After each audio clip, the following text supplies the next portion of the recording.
Hi there, I wanted to make this video to talk about postpartum hemorrhage after childbirth.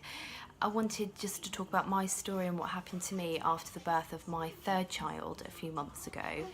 The reason for making this video is during that time I did go online to try and find similar videos, couldn't really find very much, so I thought by uploading my own it could help anybody else out there who's also going through the same thing. Okay, so just to keep things as simple and sweet as I can, just a backstory. I gave birth to Sophie, my third child, completely normal, natural vaginal birth. She was born in the water at Torbay Hospital. Everything went really well and I was allowed home the same day. On the third day of being back at home, we actually had to go back into the hospital. She was admitted into the SCBU, the special care baby unit, because she was slightly jaundiced and she'd lost over 10% of her birth weight. Luckily we were only in there for one night and we were allowed home the next day.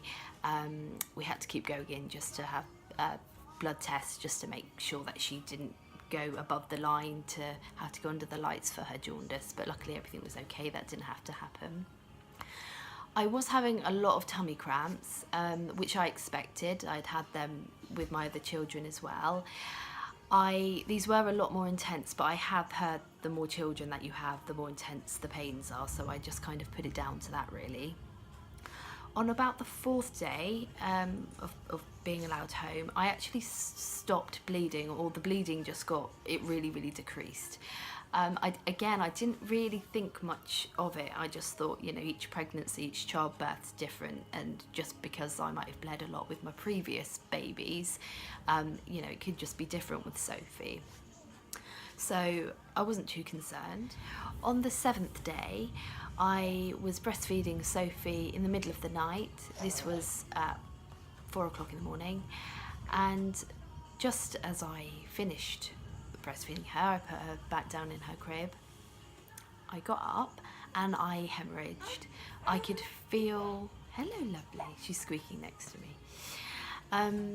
I could just feel lots and lots of blood just coming out of me.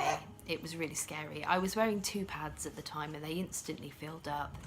I sort of rushed to the ensuite that we have, and as I sort of pulled down my pyjama bottoms, it was just blood absolutely everywhere. I then followed, I think they measured it as a 10-centimetre clot, followed by a lot more blood loss. It all happened really quickly. My other half was sleeping at the time, so I was sort of screaming to him, you know, Kieran, wake up. Like, I'm bleeding, I don't know what's going on, I'm really scared. He called the delivery suite to say what happened. They asked sort of how much blood there was. And when he explained, they said, yeah, put the phone down, call 999, call an ambulance, get her to the hospital as soon as you can. It was quite difficult because even though we live really close to the hospital, he couldn't take me because I had my 2 other children and my stepchild also sleeping, you know, in their beds in the middle of the night, so we couldn't just sort of take everyone up and he could take me. Had to wait for the ambulance. The ambulance took ages. It took 25 minutes for the ambulance to come, and by this time I was shaking profusely on the bed. I could not stop shaking. I remember just feeling really cold and saying to Kieran, I need blankets, I need quilts, and he was piling me all up. But each time I was shaking, more blood was coming out. It was all over the mattress, all over the floor, all over the bathroom on the ensuite. It was really scary. The paramedics came in and they almost, you know, I don't think really knew the seriousness of what was happening. They came in and they said, oh, you know, what have we got going on here? And they looked around and they just saw blood. They just saw like the chaos everywhere, and their faces just dropped, which scared the crap out of me. It really scared me. Bless them though, they were absolutely wonderful. They straight away were trying to get cannulas like into my arms, unsuccessfully. I've got awful veins and an awful needle phobia as well. They couldn't get them in. They could see how much blood loss there were. They needed assistance, so they called 999 again and arranged for another ambulance to come out to help, you know, find someone that'd be able to fit these cannulas in for me. They gave me some sort of injection in my thigh. I think it was just to help stop the bleeding. I'm not entirely sure what that was. They also gave me an oxygen mask. I was really struggling to breathe by this point. The sort of severity of how bad it was is when I was lying down on the bed, I could almost feel my body just kind of shutting off. It was really, really scary. And the more everyone was kind of trying to climb on me to try and stabilize me, the more frightened I was, because I could just see how serious it was. By the time the second ambulance came, my in-laws also came over to look after my other children that were asleep in the other room. I was told that I'd have to go to the hospital straight away, and that Kira was to follow with Sophie in the car afterwards. So the next thing they needed to do was to get me down the stairs, which was quite hard because I'd lost a lot of blood. I couldn't walk, I couldn't hardly move, but they put me on this chair, and it helps you down the stairs. It's quite clever. I remember feeling really paranoid that my in-laws were down the stairs. And I remember saying to my other half, to Kieran, can they go in the other room? I don't want them to see me. I did look pretty bad. I wasn't wearing any trousers just to start with, had a blanket covering me, just full of blood everywhere, oxygen mask on, very pale, didn't look very good, looked like I was probably going to die actually, just really, really wasn't very nice. Didn't really want them to see me like that, didn't want them to panic. Got outside into the ambulance, and I just remember Kieran's face. He was stood by the doorway, and I'd never seen him like that before. He looked absolutely petrified, really, really scared. Probably more scared than I was actually. Well, I don't know. I was pretty scared. Got into the ambulance. They closed the door, off I went, Torbay Hospital, and when I arrived at the hospital I was taken up to the delivery suite, where I was met with a huge presence of healthcare professionals. There was a trauma team there, there was doctors there, nurses there, midwives there, healthcare assistants there. Also, I believe a consultant was also called from home to come in to see me, and yeah, it was like watching an episode of 24 Hours in A&E in real time. It was just surreal, really surreal. They got me up onto the bed, and the first thing that they tried to do was to get cannulas into me, which again they all struggled with because my veins are rubbish and I'd lost a lot of blood, so that just made it 10 times more difficult than it would be anyway. So after they probably in total tried to get cannulas in probably 10-12 times, from when I was at home to the hospital. They just couldn't get them in. Again, I was given oxygen, and the oxygen really helped because I kept having little blips where I could breathe okay, and then a moment later, I couldn't breathe, and the strain on my heart, it was awful. It was like someone was just squeezing it like a lemon. It was just, it wasn't good. I could feel my body shutting down. I've never felt like that before. I've never been in any situation like this before. But it was just due to the blood loss. So yeah, anyway, they were trying to get cannulas and couldn't do it. So an anaesthetist had to be called with a special blue light to show the veins so they could get the cannula in. And I just remember the anaesthetist, I haven't told my other half this, but he was a really handsome doctor type, very tall, very dark, very handsome. And at the same time as he came in, this other lady came in. I don't know what her job role was. But she was almost quite matron-like. And while he was trying to get the cannula in, the matron-like lady, who was absolutely brilliant, she really, really was brilliant. She was the perfect person that could have been in the room at that time for me. She was I know he's a handsome doctor, but you can't look at him right now. You've got to look at me, look away. And he got it in straight away in both arms. Cannulas were in. They got an IV bag up with fluids on one arm and an IV bag up on the other arm with a broad spectrum antibiotic, I think, or something like that.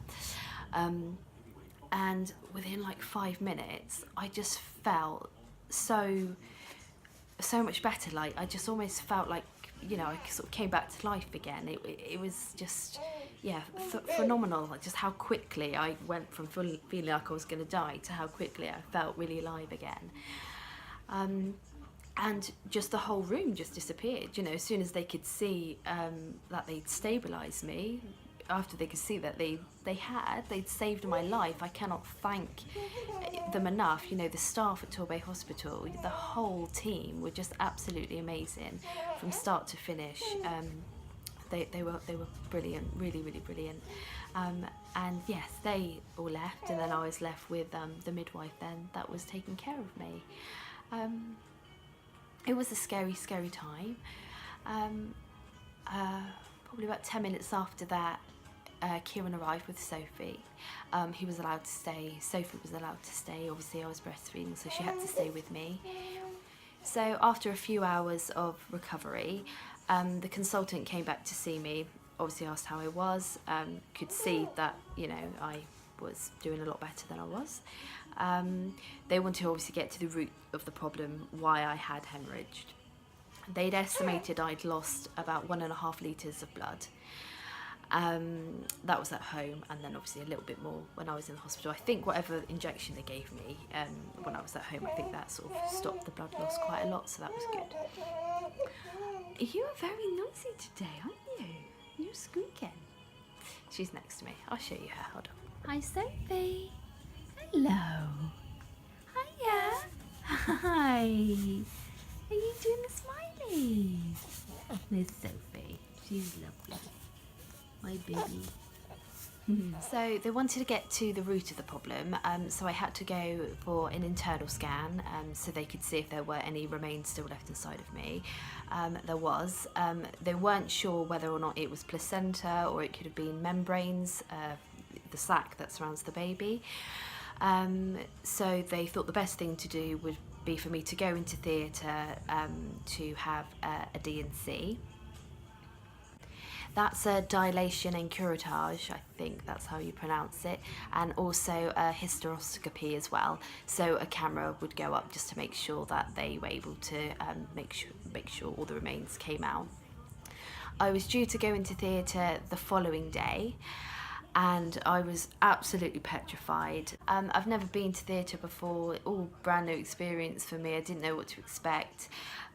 They decided rather than me go under general, it would probably be best if I had a spinal block, so I would be awake in the procedure, but I just wouldn't feel anything. I wasn't that bothered about that really.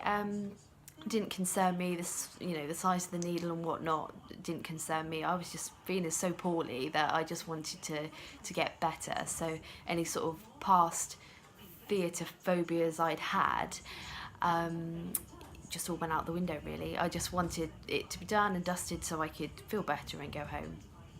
So later that day, a midwife wheeled me into the theatre and they gave me the injection.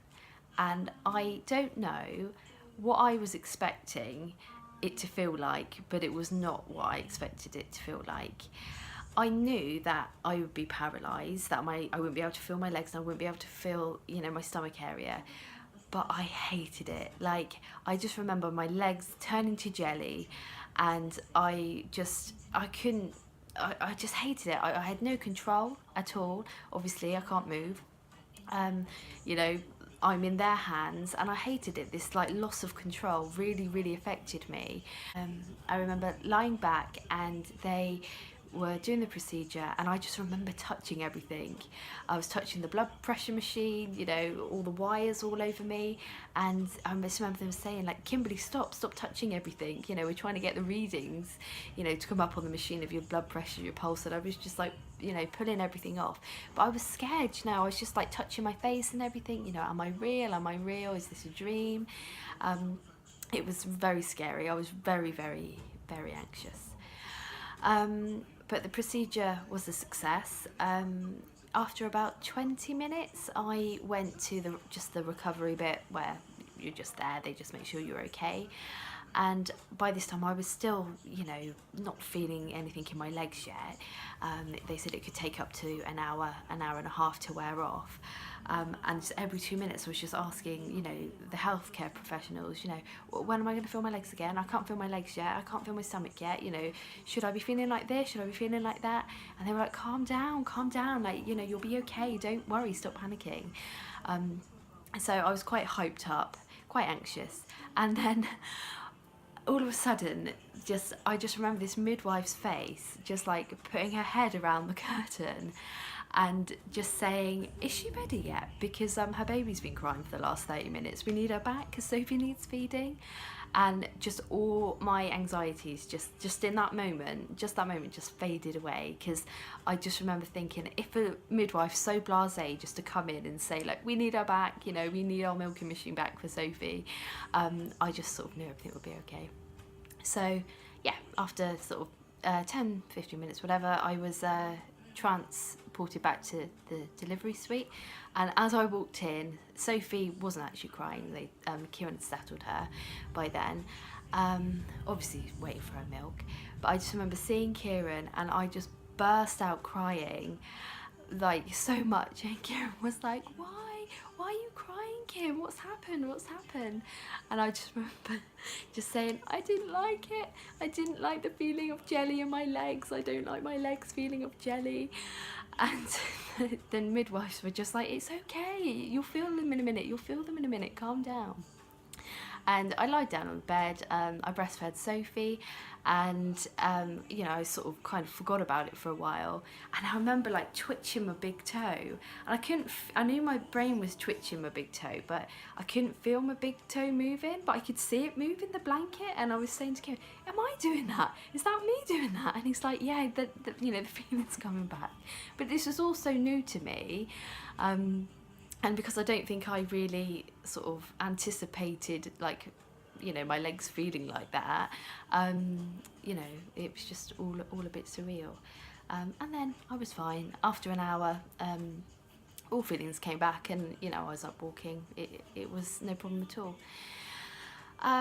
So yeah, luckily the theatre went well, and they said they'd managed to sort of get rid of the remains that needed to come out.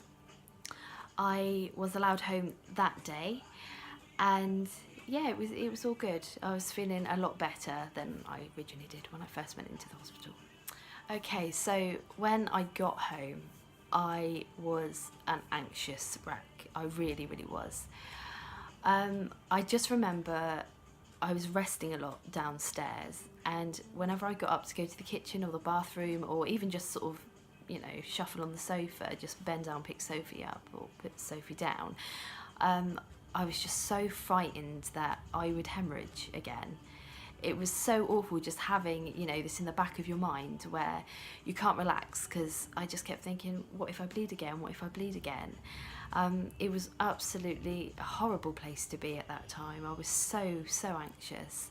I remember like seeing my older children when they came back, and I had to take myself away. I saw them. The minute I saw them, I just, you know, just went into the bathroom. I just cried, because I think it just kind of hit me that it could have just been a different story, and it could have been the case that, you know, that I'll get a bit emotional. Ooh, breathe. It could have been, you know, the case that they wouldn't have seen their mum again, you know, and I wouldn't have seen them again. So there was like a lot of emotions around that time, and even Kieran too. You know, it was hard. It was stressful. You know, for all of us really. We all hadn't had much sleep, and yeah, just a lot of emotional turmoil going on. But I did start feeling better and a lot stronger. You know, as the days went on, I felt really weak for a long time, and I remember a week after I'd came out of the hospital after my operation, Kieran, this was over Christmas, as Torquay United always do like Christmas and New Year's matches, and he'd arranged to go to one of the matches with my older brothers. to see them, but I didn't want to be on my own, so I said, it's almost like I knew something might happen. I said, do you mind like just dropping me at my mum's? And he's like, yeah, that's fine. So he went off to watch the football. I was at my mum's, and just, it was so strange because she sat down and she said, right, Kim, tell me exactly what happened, you know, let's go from start to finish, you know, what exactly happened, let's get it all out there. So I started to explain the story, and the moment I started explaining about me hemorrhaging, I hemorrhaged again there at my mum's house. I remember thinking in my head like, oh no, not again, not again, not again. And yeah, luckily it wasn't as severe as the first hemorrhage at all. I was bleeding, but the bleeding had stopped. And I just remember my mum was so calm. She was like, it's okay, Kim, you know, calm down, you know, we can deal with this, like, don't worry about it, just stay where you are, you know, I'll go and get some cloths and things, you know, it's gonna be all right, just calm down. And she was right, it was okay. The bleeding had stopped sort of instantly. It was almost like it was just like a last little bit coming out or something. Nothing severe, still quite a lot of blood, but nothing severe. So I called delivery suite, explained what happened. They said, yeah, come in, get yourself there if you can. I didn't need 999 at that time, nothing at all, like compared to, you know, the serious hemorrhage. So I waited for Kieran to finish football, and yeah, then we went back to the hospital. They took some tests. I spoke to a gynecology doctor who said that it could just be more remains coming out, but again, just all in one. Because I had an infection, I was obviously bleeding from that infection, but I was also having my postpartum bleeding as well, so there was quite like a lot of blood anyway. So I was put on another week of antibiotics. Sorry, I forgot to say I was put on antibiotics and iron tablets and these injections that you've got to put in your legs for deep vein thrombosis as well.